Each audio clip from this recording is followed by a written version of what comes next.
আপনারা বলতেছেন স্বামী স্ত্রীর ঝগড়া মাঝে মধ্যে হয়নি, যাক দেখবেন যারা স্বামী স্ত্রীর মধ্যে ঝগড়া লাগে কয়েকটা কোয়ালিটির হয়ে থাকে। কেউ স্বামী স্ত্রী যখন ঝগড়া লাগে, স্বামী তার সামনে যা পায়, মানে খাট হোক আর মোবাইল হোক আর কুড়াল হোক আর লাকড়ি হোক, তা দিয়ে ডিল মারে। কথা বলেন ঠিক নেই? কেউ আছে বিবির সঙ্গে ঝগড়া করিয়া হাত দিয়ে ইচ্ছা মতো পিটায়, কেউ আছে বিবির সঙ্গে ঝগড়া করিয়া মারতে পারে না, সাহস নাই, আলমিরা শোকেসের ভিতরে যে মালামাল আছে এইগুলা ভাঙ্গে। এমন হয় কি হয় না? কেউ আছে বিবির সঙ্গে ঝগড়া করিয়া 14 গোষ্ঠী উঠাইয়া গালি দে, ভালো কোনো শব্দ নাই, তোরেও তালাক দিমু, তোর মারেও, তোর বাপরে, 14 গোষ্ঠীরে তালাক দিমু, এমনটা বলে কি বলে না? জিজ্ঞেস করে দেখবেন হুজুরকে, এরকম বলে কি বলে না?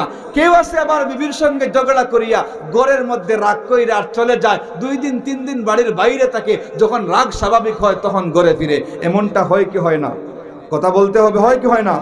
আরো জোরে বলেন, হয়নি? এই যে ইহুদি নবীজিকে বরদাস্ত করতে পারে না, সে তার সমস্যা হলো বিবির সঙ্গে ঝগড়া লাগে, বিবিকে পিটায় আর বাড়ি থেকে বের হয়ে যায়। একদিন বাড়ি থেকে বের হয়েছে, কাপড় চোপড়ে নিয়ে আর বাড়িতে থাকবো না, যেই মাত্র বাড়ি থেকে বের হওয়ার জন্য রওনা দিয়েছে, বাড়ির বাইরে গিয়ে দেখে মসজিদে নববীর একটা গলিতে নবীজি সাল্লাল্লাহু আলাইহি ওয়াসাল্লাম সাহাবায়ে কেরামদের উদ্দেশ্যে তালিম দিতেছেন। চিল্লায়ে বলেন সুবহানাল্লাহ।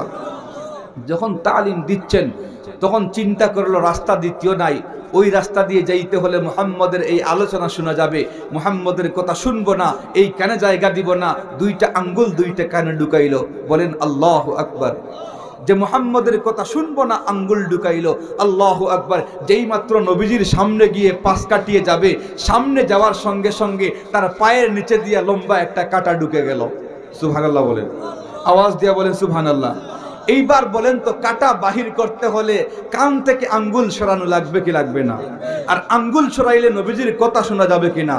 যেই মাত্র কান থেকে আঙ্গুল সরাইয়া টান দিল, কাটা দেখা যায় রক্ত বাহির হইতেছে। এইবার হাত দিয়ে ধরলো, আস্তে আস্তে যাইতেছে। এমন অবস্থায় দেখা যায় নবীজির সংক্ষিপ্ত একটা বয়ান তার কানে ঢুকে গেল। বলেন সুবহানাল্লাহ। কি বয়ান বলবো?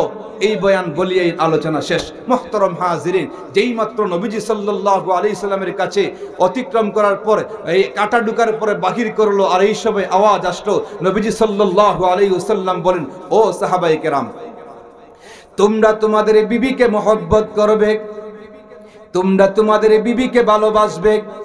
যদি তোমাদের বিবিরা অন্যায় করে তাইলে তাদেরকে ক্ষমা সুন্দর দৃষ্টিতে দেখবে। তোমাদের বিবির সঙ্গে যদি ঝগড়া লাগার সম্ভাবনা থাকে অথবা মিল মহব্বতের কোনো কমতি হয়ে যায়, ও সাহাবায়ে কেরাম, তোমরা তোমাদের বিবিকে গালি দিবা না, মার দিবা না, তোমাদের বিবির সঙ্গে একই প্লেটে খাওয়া দাওয়া কইরো, অটোমেটিকলি তোমাদের মহব্বত বাড়বে।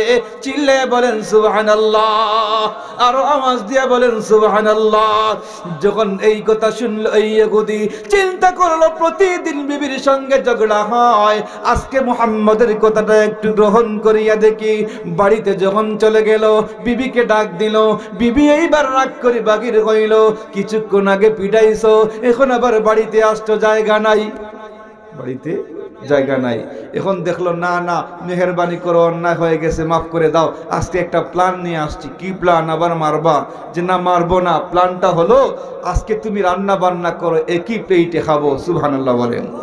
যখন রান্না বান্না হয়ে গেল, প্রথম দিন দেখা যায় যদিও একটু লজ্জা লজ্জা লাগে, 2 নম্বর দিন কিছুটা লজ্জা কমে গেল, 7 দিন খাওয়ার পরে দেখা যায় একটা দিন লাগবাজ হয় না। এইভাবে যখন 1 মাস অতিবাহিত হয়ে গেল, একটা দিন কিন্তু লাগবাজ হয় না। এইবার বিবি ডাক দিয়ে বলে, প্রাণের স্বামী, এই পদ্ধতিটা আপনি কার কাছ থেকে গ্রহণ করলেন গো? বিবাহের পর থেকে এত শান্তিতে আর কোনোদিন ছিলাম না। এইবার ওই ইহুদি বলে, তুমি জানো না যেই লোকটাকে আমি বন্ড বইলা গালি দিতাম, পাগল বইলা গালি দিতাম, সে হলো ইসলামের নবী মুহাম্মদ, তার কাছ থেকে এই পদ্ধতিটা গ্রহণ করেছি। এইবার বলল, ও প্রাণের স্বামী, এইভাবে আর থাকা যায় না। যে ব্যক্তির জিন্দেগির একটা কথা মান্য করার কারণে আমাদের জীবনের এতটা পরিবর্তন হতে পারে, ওই ব্যক্তির সারা জিন্দেগির কথা যদি আমরা মানতে যাই, না জানি আমাদের জীবনের কেমন সফলতা আসে। আর দেরি করা যায় না, চলো ওই লোকের কাছে গিয়া আমরা দুজন ইসলাম ধর্ম গ্রহণ করি। চিল্লে বলেন সুবহানাল্লাহ, আরো আওয়াজ দিয়ে বলেন সুবহানাল্লাহ।